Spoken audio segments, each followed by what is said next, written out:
अस्सलाम वालेकुम, मैं हूं मरियम नवाज़ और पाकिस्तान तहरीक-ए-इंसाफ को पेशावर हाई कोर्ट से आज एक हार का सामना करना पड़ा है और यहाँ पर शायद कुछ वजह पाकिस्तान तहरीक-ए-इंसाफ की मिसकैलकुलेशन है।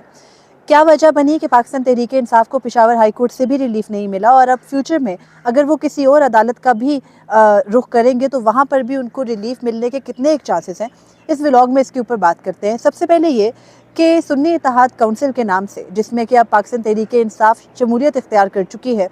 उसने मखसूस नशिस्तों के लिए इलेक्शन कमीशन के फैसले के खिलाफ पेशावर हाई कोर्ट का रुख किया।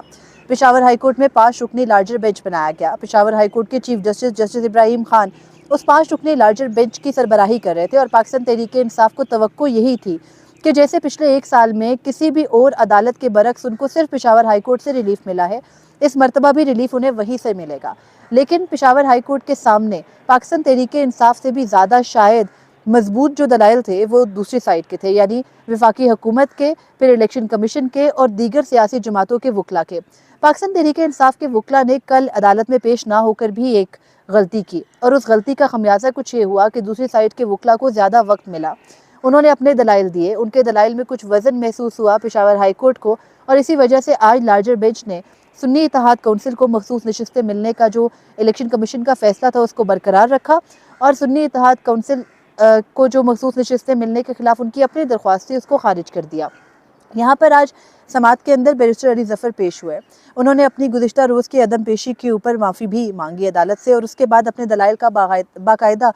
आगाज़ किया। उन्होंने अपने दलाइल में ये कहा कि जब पाकिस्तान तहरीक-ए-इंसाफ को बल्ले के इंतखाबी निशान से इलेक्शन कमीशन ने महरूम किया था और पेशावर हाई कोर्ट ने इलेक्शन कमीशन के फैसले को मुस्तरद किया था, तो उसके बाद सुप्रीम कोर्ट ने इलेक्शन कमीशन के फैसले को बहाल किया। इलेक्शन कमीशन के फैसले के बहाली के बाद पाकिस्तान तहरीक-ए-इंसाफ बतौर सियासी जमात इंतखाबात में हिस्सा नहीं ले सकी और इसी वजह से उनकी जो मखसूस नशिस्तों की फहरिस्त थी वो गैर मौसर हो गई। उन्होंने यहाँ पर ये बताया पेशावर हाई कोर्ट को कि उन्होंने इंतखाबात के बाद, यानी पाकिस्तान तहरीक-ए-इंसाफ ने इंतखाबात के बाद शमूलियत इख्तियार की सुन्नी इत्तेहाद काउंसिल में। यहाँ से जजेस की जानिब से सवालात का आगाज़ हुआ। पहले चीफ जस्टिस इब्राहिम खान ने ये सवाल किया कि आप ये बताएं कि पाकिस्तान तहरीक-ए-इंसाफ की कुल नशिस्तें कितनी हैं, तो उस पर उनको ये बताया गया कि कौमी असम्बली के अंदर 91, जबकि खैबर पख्तूनख्वा में 90, पंजाब में 107, सिंध में 9 और बलूचिस्तान असम्बली में पाकिस्तान तहरीक-ए-इंसाफ की एक नशिस्त है और ये आज़ाद हैसियत में जीत के आने वाले उम्मीदवार हैं। उसके बाद जब ये पूछा गया कि आपने सुन्नी इत्तेहाद काउंसिल में शमूलियत क्यों इख्तियार की, तो उस पर यह बताया गया कि सुन्नी इत्तेहाद काउंसिल इलेक्शन कमीशन के साथ एक रजिस्टर्ड सियासी जमात है, जिस पर बेंच की जानिब से ये सवाल भी किया गया कि जब सुन्नी इत्तेहाद काउंसिल ने खुद इंतखाबात के अंदर बतौर सियासी जमात हिस्सा नहीं लिया तो उनको कैसे अहल करार दिया जा सकता है इंतखाबात के बाद उन मखसूस नशिस्तों का जिनको आप यहाँ पर क्लेम कर रहे हैं। अब यहाँ पर एक मसला ये भी था कि एक मिसाल दी जाती है बार बार बाप पार्टी की, कि बाप पार्टी ने 2018 के इंतखाबात के बाद मखसूस नशिस्तों की फहरिस्त जमा कराई थी और उनको तब मखसूस नशिस्तें अलॉट कर भी दी गई थी और यही केस लॉ आज बैरिस्टर अली जफ़र ने अदालत के सामने रखा। तो जब उन्होंने अदालत को ये बताया तो उनसे ये कहा गया कि बाप पार्टी ने बतौर सियासी जमात 2018 के इंतखाबात में हिस्सा भी लिया था। ठीक है, उन्होंने मखसूस नशिस्तें इंतखाबात से पहले जमा नहीं कराई थी और इंतखाबात के बाद वो मखसूस नशिस्तें उन्होंने जमा कराई और फिर उनको मखसूस नशिस्तें अलॉट कर दी गई थी। लेकिन पाकिस्तान तहरीक-ए-इंसाफ से यहाँ पर गलती ये हुई कि उन्होंने सुन्नी इत्तेहाद काउंसिल में शमूलियत इख्तियार कर ली। सुन्नी इत्तेहाद काउंसिल क्योंकि फॉर्म 33 के ऊपर वो सियासी जमात नहीं थी जो कि इंतखाबात में बतौर सियासी जमात हिस्सा ले रही होती, तो फिर इसलिए उनको मखसूस नशिस्तों का अहल बनाना ना सिर्फ इलेक्शन कमीशन के लिए भी चैलेंज था बल्कि अब पेशावर हाई कोर्ट के सामने भी ये मामला खुल के सामने आ गया। यहाँ पर दूसरी जानिब के वकला यानी गुज़िश्ता रोज़ अटॉर्नी जनरल ने पेश होकर भी ये कहा कि क्योंकि जो पार्लिमानी पार्टी होती है वो पार्टी होती है जो इंतखाबात के अंदर बतौर सियासी जमात हिस्सा लेती है, तो जब यहाँ पर सुन्नी इत्तेहाद काउंसिल खुद एक जमात के तौर पर ले ही नहीं रही थी हिस्सा, तो उसको पार्लियामेंट्री पार्टी कैसे कंसिडर किया जाए। अटॉर्नी जनरल ने आर्टिकल 63 का हवाला भी दिया था और जाहिर है कि उसके तहत सुन्नी इत्तेहाद काउंसिल आइन में दर्ज जो खसूसियात हैं उन पर पूरी नहीं उतरती और फिर जब उसकी रिक्वायरमेंट्स ही पूरी नहीं है तो उनको मखसूस नशिस्तें कैसे हवाले की जाए, यही चैलेंज पेशावर हाई कोर्ट के सामने था और पेशावर हाई कोर्ट ने अदर साइड के आर्ग्यूमेंट्स को दुरुस्त समझते हुए पाकिस्तान तहरीक-ए-इंसाफ को मखसूस नशिस्तों से महरूम करने का इलेक्शन कमीशन का फैसला बरकरार रखा है। अब पाकिस्तान तहरीक-ए-इंसाफ को पेशावर हाई कोर्ट के फैसले के खिलाफ आना होगा सुप्रीम कोर्ट में, और जाहिर है कि सुप्रीम कोर्ट पहले भी पाकिस्तान तहरीक-ए-इंसाफ के लिए आसान नहीं रही और अब भी वो आसान नहीं होगी। लेकिन यहाँ एक खुशाइंद बात ये हो सकती है कि अगर सुप्रीम कोर्ट इसको कॉन्स्टिट्यूशनल इंटरप्रिटेशन यानी आईनी तशरीह का मामला करके देखे तो फिर कहीं ना कहीं पाकिस्तान तहरीक-ए-इंसाफ को रिलीफ मिलने के चांस भी हो सकते हैं। लेकिन अगर आइन को ही एज अ स्टेट डॉक्यूमेंट देखा जाएगा तो फिर पाकिस्तान तहरीक-ए-इंसाफ जितने भी आज़ाद उम्मीदवार क्लेम कर ले उसको मखसूस नशिस्तें दी नहीं जा सकती। पाकिस्तान तहरीक-ए-इंसाफ से गलती कहाँ हुई? उनसे गलती यहाँ हुई कि उन्होंने किसी भी और सियासी जमात या फिर पाकिस्तान तहरीक-ए-इंसाफ का ही प्लेटफॉर्म क्लेम करने के बजाय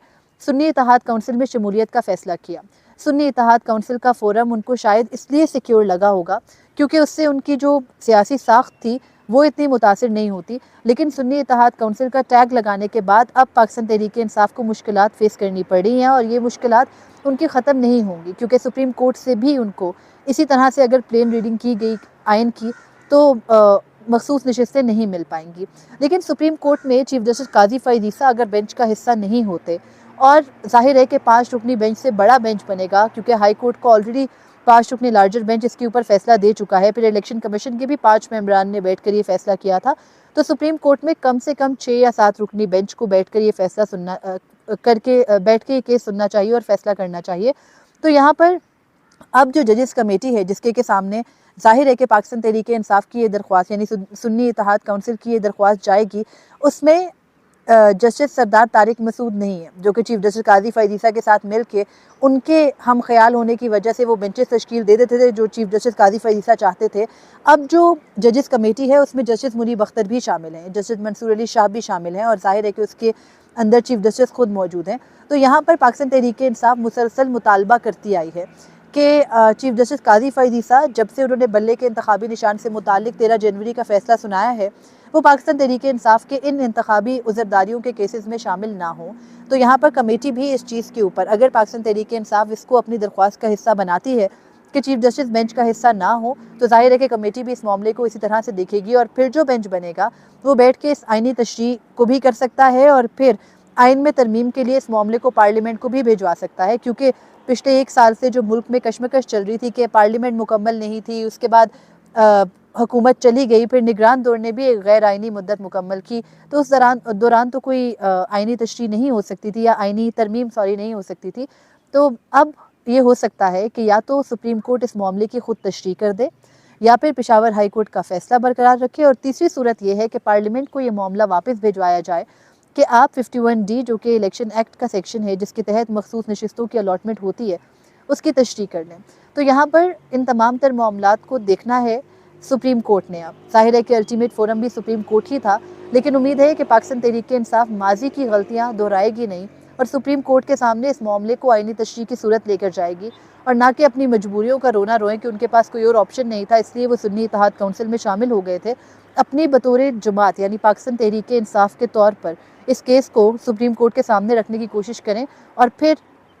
आइन के तहत जिस मामले के ऊपर आइन खामोश है या कानून खामोश है उस पर तशरीह चाहें तो कोई रिलीफ मिल सकता है, वरना पाकिस्तान तहरीक-ए-इंसाफ को मखसूस नशिस्तें नहीं मिल सकेंगी। मुझे इजाज़त दीजिए। अल्लाह हाफ़िज़।